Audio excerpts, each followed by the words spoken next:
existir muita confusão sobre esse assunto, eu vou tratar no vídeo: devemos orar a Deus para nos tornar participantes da herança celestial? Vamos ler em Colossenses capítulo 1, versículos 12 a 14. Dando graças ao Pai que nos fez idôneos para participar da herança dos santos na luz, que nos livrou da potestade das trevas e nos transportou para o reino do Filho do seu amor, em quem temos a redenção, pelo seu sangue, sim, o perdão dos pecados.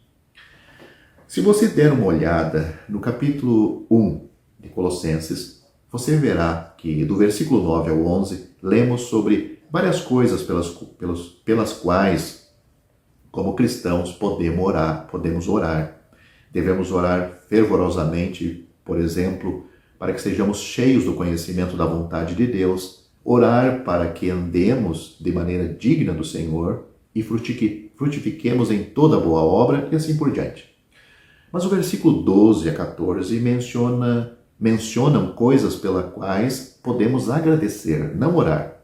Agora, oramos pelas coisas que queremos, mas agradecemos pelo que já recebemos. Você notará que a santificação da herança mencionada no versículo é uma das coisas pelas quais devemos dar graças e não uma das coisas pelas quais devemos pedir em oração. Isto fica muito claro no versículo 12. É algo que, pela graça de Deus, já é nosso. Colossenses capítulo 1, versículo 4, Paulo diz: desde que ouvimos falar da vossa fé em Cristo Jesus. Portanto, eles eram pessoas que vieram a Cristo e creram nele como seu Salvador. O apóstolo não se refere a incrédulos ou meros professantes. Eles não são feitos idôneos para serem participantes da herança dos santos na luz, os meros professantes. Esta grande bênção é a porção somente daqueles que confiaram em Cristo, são genuinamente salvos. Mas pode surgir a pergunta: será que os crentes não são deixados na terra com o propósito de serem cada vez mais aptos para o céu, pela graça de Deus e pela influência do Espírito Santo?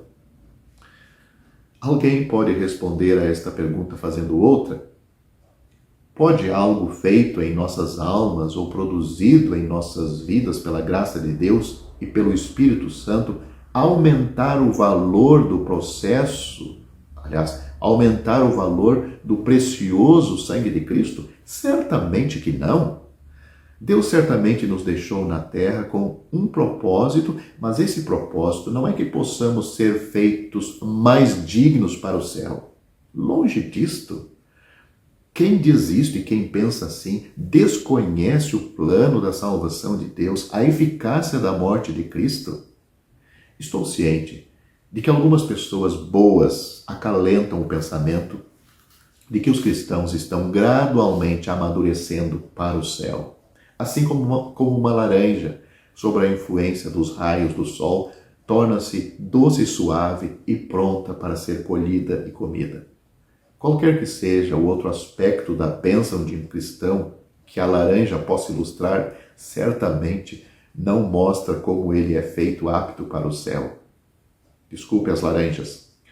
Ora, se desde o dia de sua conversão até o dia em que você se despedir da terra, você pudesse viver uma vida de santo zelo e devoção no serviço do Mestre, se pela oração contínua e pelo estudo da palavra de Deus você se tornasse um gigante em conhecimento espiritual, você não estaria mais digno do céu em seu último momento do que quando, como um pecador perdido, você confiou em Cristo.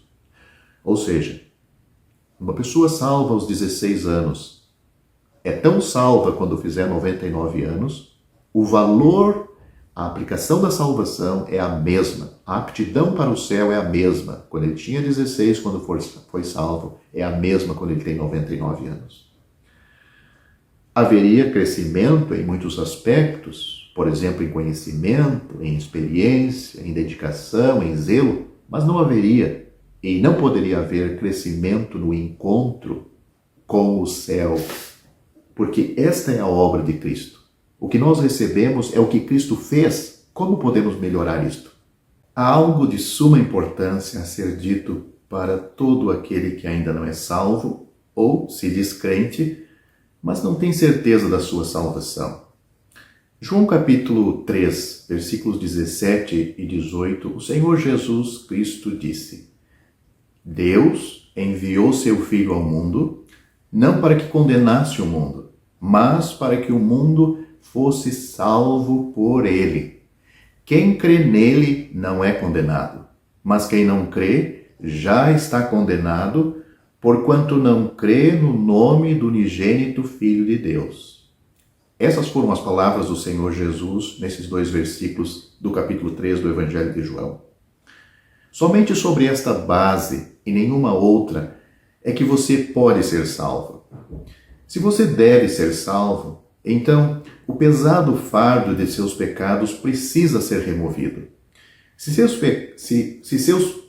o seu pesado fardo precisa ser removido, a pena pelo pecado, ou castigo pelo pecado, precisa ser aplicada em alguém.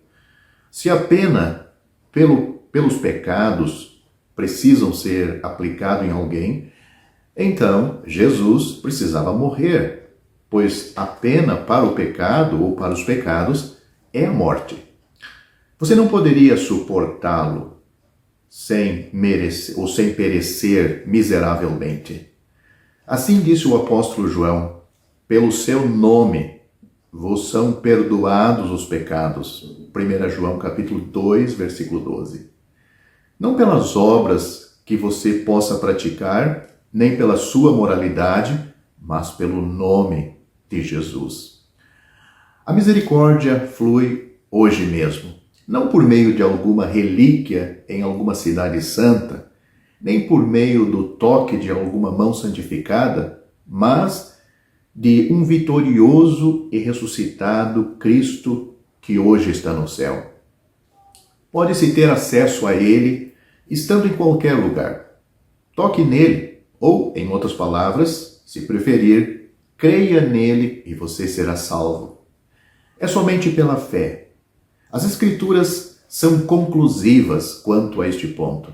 A salvação não é por meio das obras, nem por fé e obras combinadas, mas somente pela fé.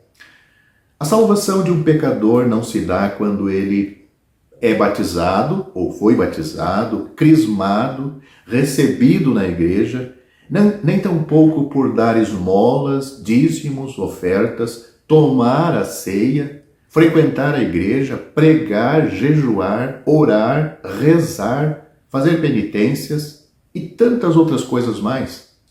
Efésios capítulo 2, versículos 8 e 9 diz de uma maneira clara: porque pela graça sois salvos por meio da fé. E isto não vem de vós, é dom de Deus. Não vem das obras, para que ninguém se glorie. Esta é a única resposta sensata.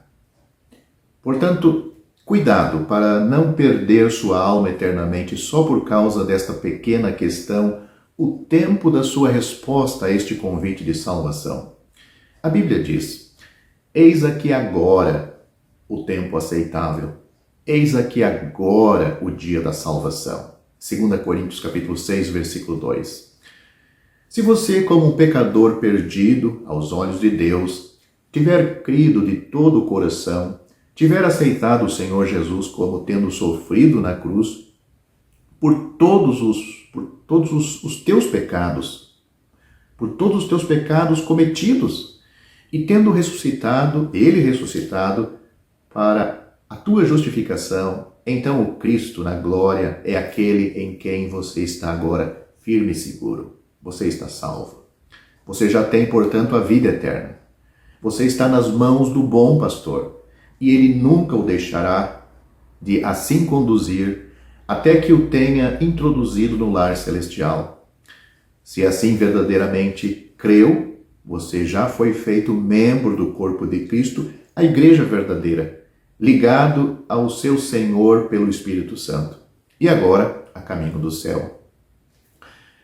O Senhor Jesus se alegra em reunir os seus em torno de si. Fora do arraial, o sistema religioso, e ao seu nome exclusivamente, até que volte para levar-nos todos a este lar celestial, para estarmos com Ele e sermos semelhantes a Ele por todo sempre, na glória, para o seu eterno louvor.